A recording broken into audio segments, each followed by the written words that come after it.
Donc les repères dans InDesign, c'est intéressant et on peut demander à InDesign de les faire pour vous. On va tester ça sur une nouvelle image qu'on va faire. Enregistrez d'abord votre document dans le dossier qui contient les images et l'ancien document, enregistrez sous un nouveau numéro. Et puis on va ajouter une nouvelle page avant celle qu'on a. Donc je déplace le A gabarit devant la page 1 et voilà. La page 1 devient la 2. Je travaille sur la page 1. Alors le petit triangle noir, ça indique le début de section qui par défaut dans les documents est sur la première page. Donc c'est pour le début de la numérotation en fait.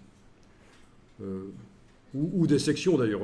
Dans des documents un peu complexes, on peut avoir différentes sections, introduction, puis avant-propos, enfin vous voyez, et puis à la fin on a une section qui va s'appeler conclusion, et tout ça peut apparaître à côté du numéro des pages.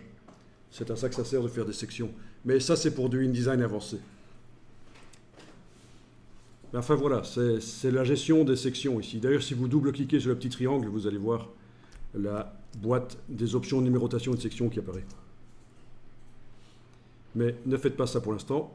Annulez. Donc on travaille sur la page 1. Et on va demander sur cette page 1 qui est actuellement sélectionnée et affichée, on va demander de créer des repères. Donc vous avez menu page, créer des repères.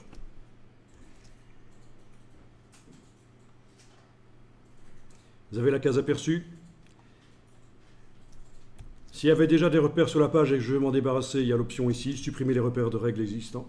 Mais il n'y en a pas ici. Et alors je vais par exemple faire 3 rangées, 3 colonnes. Vous voyez qu'on a d'office une gouttière de 5 mm, mais je peux la mettre à 0. Donc je divise en 9 parties égales ma page par ce système-là. Gouttière à 0, 3 colonnes, 3 rangées. La page est divisée en 9 parties égales. Si vous voulez que ça fonctionne par rapport aux marges et pas par rapport à la page, il suffit d'ici de cliquer sur « Aux marges ». Et donc ça, c'est la zone intramarge qui est divisée en 9 parties égales.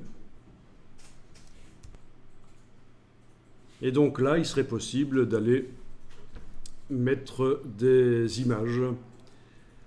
9 images, par exemple. Ben, on va tester ça.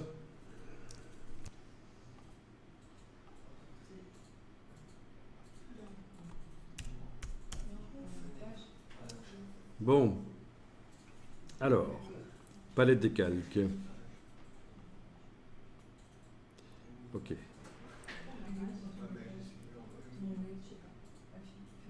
Alors, si vous voulez être certain de ne pas modifier la position des repères, parce qu'en fait, ils peuvent se modifier avec la flèche noire.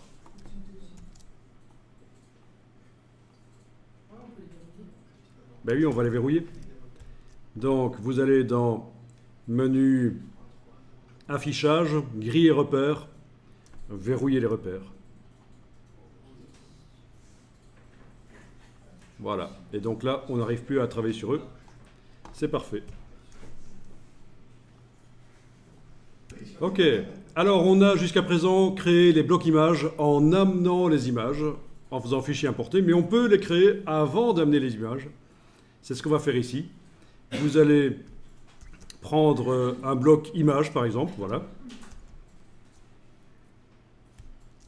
Et vous allez tracer un premier bloc ici, dans la zone en haut à gauche. Ok, on est d'accord? Bon, juste pour vous montrer quelque chose, on va maintenant prendre l'outil texte et on va faire un bloc texte dans la zone de droite au milieu. Voilà. Donc j'ai un bloc texte là. Mais comme il est vide, il peut être converti très rapidement en bloc image. C'est ça le principe. Un bloc qui est vide peut être converti très rapidement en autre chose.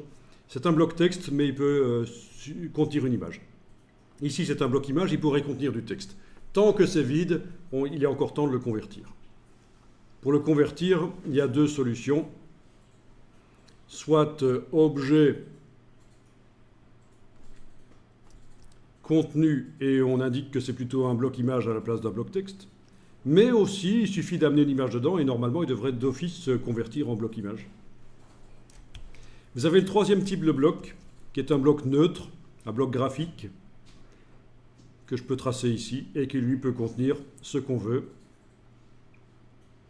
aussi. Ah, mais lui, il arrive avec un cadre noir d'office, contrairement aux autres. Vous avez vu ça? Et vous l'avez pris où? Donc c'est l'outil ici. D'accord. Et je l'ai tracé en bas à gauche, mais il arrive avec un cadre noir d'office. Ça peut se régler dans InDesign. On peut faire en sorte que ces blocs n'aient pas le contour noir d'office, ce type d'outil, quand on l'utilise. Ben regardez ce qui se passe si je zoome.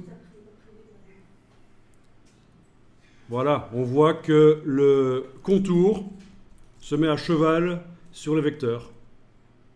Mortalité de l'histoire, si je sélectionne ce bloc, d'accord? Il est sélectionné là.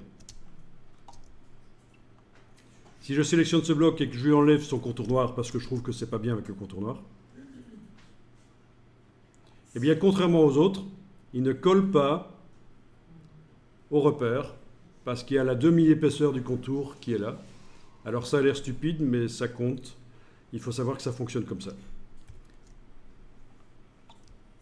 Bon, je vais quand même le laisser comme ça pour l'instant. Donc 3 blocs. Alors voyons un peu ça, je vais cliquer à côté de tout, rien n'est sélectionné. Je vais faire fichier importer et je vais aller chercher 3 images.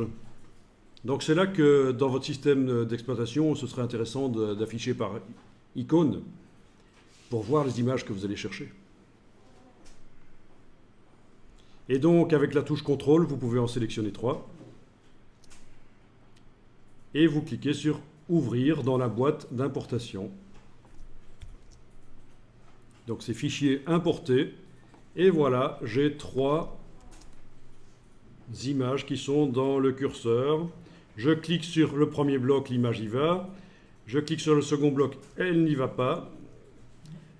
Sur le troisième, elle y va. Ok, sur le bloc ici, ça fonctionnerait si on faisait un fichier importé en le sélectionnant. Et avec les flèches, on peut choisir l'image qu'on veut mettre. Voilà. Oui, avec les flèches au clavier, on peut choisir quelle image on met en premier, oui. Voilà, vous avez vu pour le bloc texte, j'ai dû le sélectionner et faire fichier importé pour que InDesign comprenne que je veux mettre l'image dans le bloc texte. Et ce n'est plus un bloc texte, c'est un bloc image. Il n'y a plus la porte d'entrée et la porte de sortie typique des blocs texte. Voilà.